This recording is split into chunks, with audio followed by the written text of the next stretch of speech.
Merci beaucoup. Donc, effectivement, moi, j'ai la chance là, de coordonner depuis janvier 2022 un dispositif qui est aussi un peu innovant, qui s'appelle une mission d'innovation organisationnelle et de l'expérience patient.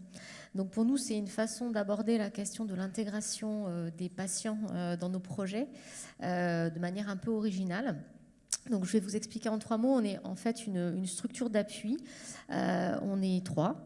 Et on intervient en fait auprès d'équipes de terrain qui nous mobilisent parce qu'ils ont une difficulté, un problème qu'ils ont envie de résoudre, de traiter.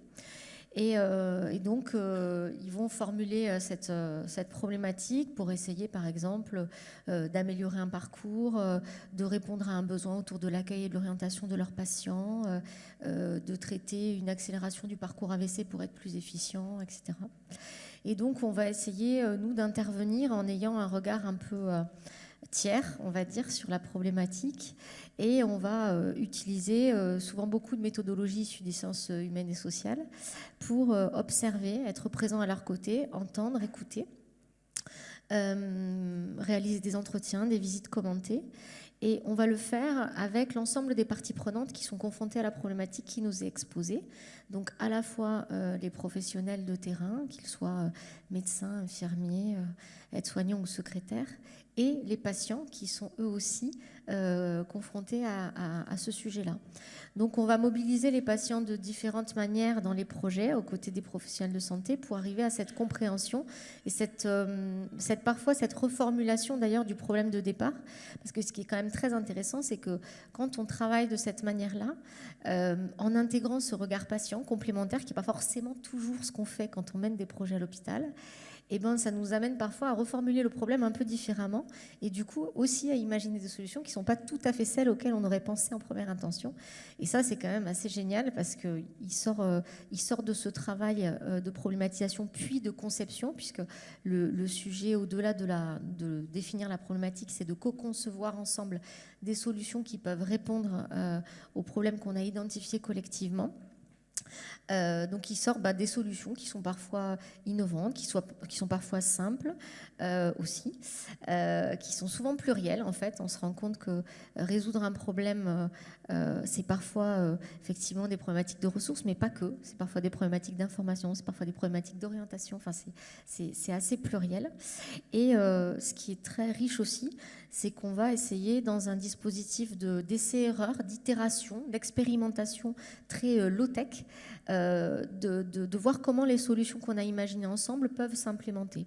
Donc on fait des choses un peu quick and dirty, quoi, hein. C'est vraiment, on teste des petites choses et puis avec les patients et les professionnels, on voit ce qui fonctionne pas et on itère de manière à essayer de produire une proposition finale qui nous semble collectivement avoir de la valeur du point de vue des professionnels et du point de vue des patients.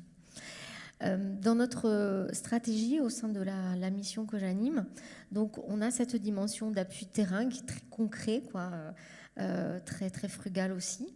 Mais en parallèle, on essaye de dynamiser la question du partenariat et donc on va dire d'aller chercher des équipes qui ont envie de développer des projets avec des patients partenaires plus particulièrement, de travailler sur comment est-ce qu'on peut sensibiliser nos professionnels à la question du partenariat en santé. Voilà, on va essayer de travailler un peu le sujet, d'être un peu les points d'entrée de tous les professionnels qui sont intéressés par ces thématiques pour l'animer.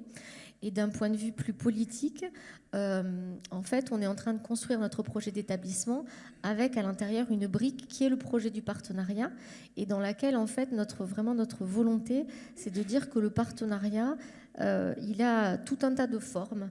Donc, on peut être partenaire avec des usagers qui sont des représentants des usagers, qu'on connaît bien, mais on a des patients partenaires qu'on mobilise. Il y a le COPS, qui est un appui incontestable au niveau régional. On a des associations et des représentants d'associations. Et finalement, c'est aussi de cette richesse-là et de cette diversité qu'on peut mobiliser au CHU, qu'on essaye de faire émerger des projets communs.